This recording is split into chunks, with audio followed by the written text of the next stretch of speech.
Ciao.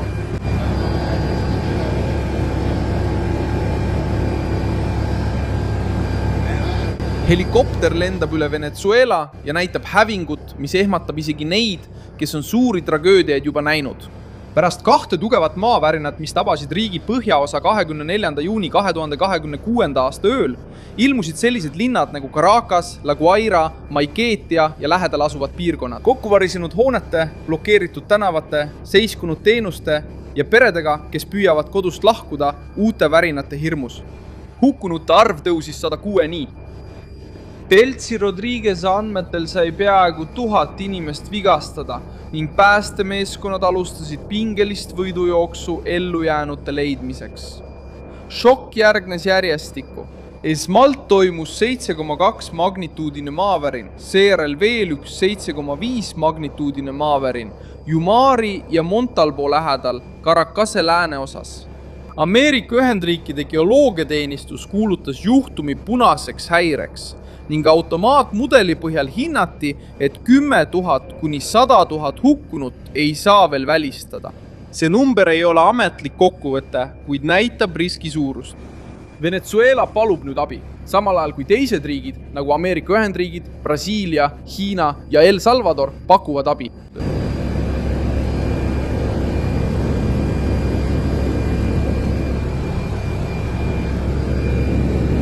Levivad õhupildid näitavad terveid linnaosasid, mis on kaetud tolmu, purustatud betooni ja hoonetega, mis on kaotanud osa oma konstruktsioonist. See ei ole lihtsalt üksik tänav ega väike varing. Maavärin tabas piirkonda, mis on täis elamuid, vanu hooneid, tihedalt asustatud alasid ja avalikke teenuseid, mis juba niigi töötasid surve all. Üleval vaadates on ulatus selgelt näha. Kannatada saanud kvartalid, seisvad sõidukid, elanikud tänavatel ja meeskonnad, kes püüavad rusude vahel teed avada. Maavärin toimus Venezuela põhjaosas kolmapäeva 2026 aasta 24. juuni hilisel pärastlõunal. Esimene tõuge oli juba piisavalt tugev, et elanikke ehmatada.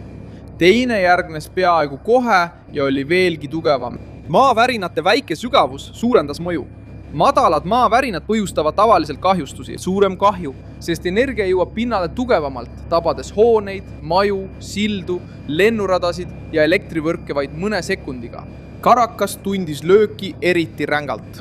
La Guaira on üks enim kannatanud piirkondi, eriti seetõttu, et see asub pealinna lähedal ja seal asuvad olulised rajatised, nagu Simón Bolívari rahvusvaheline lennujaam Maiquetías.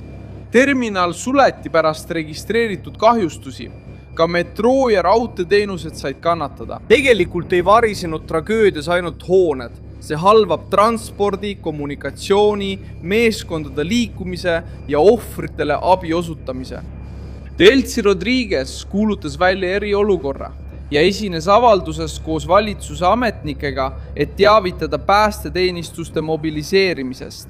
Venezuela valitsus kinnitas hukkunuid ja vigastatuid, kuid nad rõhutasid ka, et lõplik arv võib veel muutuda. See on valitsuse jaoks tundlik teema.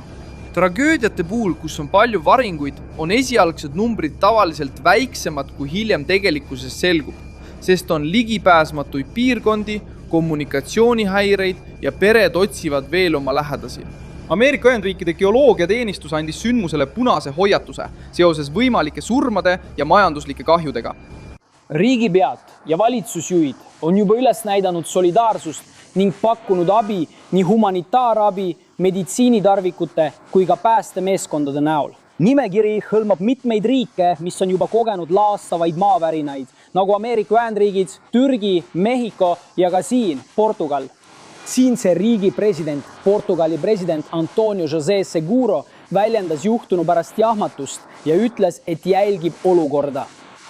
Mehhiko president Claudia Sheinbaum ütles, et on andnud korralduse vajaliku abi ettevalmistamiseks ning praeguseks on Venezuela palunud pääste ja spetsialiseeritud meditsiinimeeskondade abi. President Lula avaldas sügavat muret ja nördimust ning palus Brasiilia valitsusel uurida abimeetmeid, mida meie riik saab rakendada. Samamoodi edastas Ecuadori valitsus solidaarsust Venezuela vennasrahvale ning kinnitas, et on korraldanud humanitaarabi viivitamatu saatmise sinna. Sama tegi ka El Salvadori valitsus, kes pakkus 300 päästjat ja parameedikut ning 50 tonni varustust, ravimeid ja ka esmatarbekaupu. Tšiilis ühines presidendi amet samuti selle grupiga, avaldades toetust. Ta ütleb, et on Venezuela valitsuse käsutuses, et koordineerida humanitaarabi kohale toimetamist ja teha koostööd päästemeeskondadega. Venezuela ajutise presidendi Delcy Rodriguez'i sõnul peaksid esimesed välismaised päästjad saabuma juba lähitundidel. Ta on juba tänanud rahvusvahelist kogukonda saadud toetuse eest. Nagu te rõhutasite, on Venezuela valitsus tühistanud koolitunnid ja peatanud mitte hädavajalikud teenused. Ameerika Ühendriikide president Donald Trump avaldas solidaarsust ja ütles, et on käskinud kõigil USA valitsusasutustel abistada. Ameerika Ühendriigid teatasid, et on juba mobiliseerinud katastroofiabi meeskonna ning ka töörühma, et pakkuda ja koordineerida olulist abi Venezuela rahvale. Hiina, mis oli enne Nicolas Maduro tabamist ja Ameerika sõjaväelaste poolt vangistamist, Venezuela peamine naftaostja, teatas, et teeb kõik endast oleneva, et aidata. Pekingi valitsus teatas, et seni puudub kinnitus.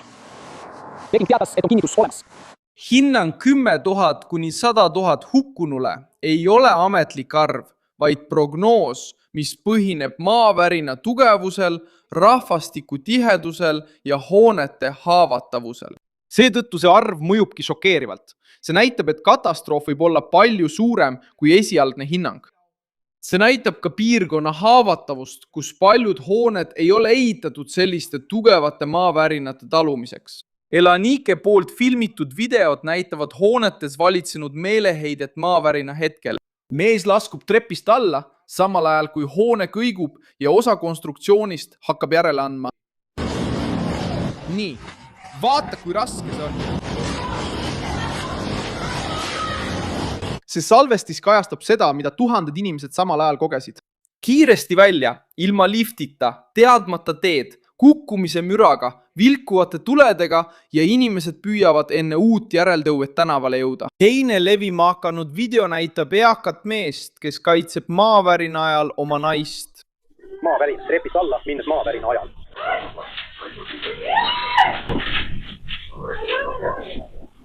Elanike poolt salvestatud videod.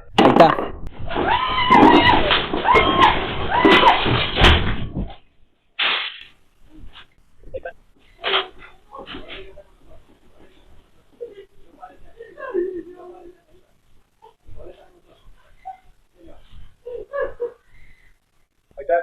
Aitäh!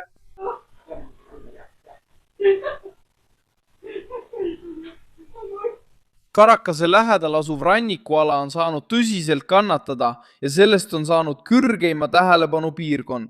Maiketias asuva lennujaama sulgemine raskendab abi saabumist ja suurendab survet alternatiivsetele marsruutidele. Iga kaotatud tund raskendab otsinguid. Praeguseks teatatud 164 hukkunut on seni teadaolev arv. Tehnilise hinnanguna on ohvrite arvuks pakutud vahemikku 10 000 kuni 100 000. Võimaluste, varingute ulatuse, linnade tiheduse ja nende inimeste arvu tõttu, kellega pole endiselt ühendus saadud, näevad eksperdid suurt riski, et hukkunute arv võib oluliselt suureneda. Venezuela on eriolukorras. Linnad on kannatada saanud, teenused peatatud ja elanikkond püüab mõista toimunu ulatust. Riik sõltub nüüd kiirest päästest, ausast infost ja reaalsest abist, et takistada tragöödia veelgi süvenemist. Mina olen Milson Alves. Mina olen rahvuslane ja minu eesmärk on hoida sind iga päev tõega hästi informeerituna. Uudiste lingid leiad video kirjeldusest. Pane sellele videole like, telli kanal ja vaata lõpus kommentaare, et olla veelgi paremini seotud Milson Alvese kogukonnaga.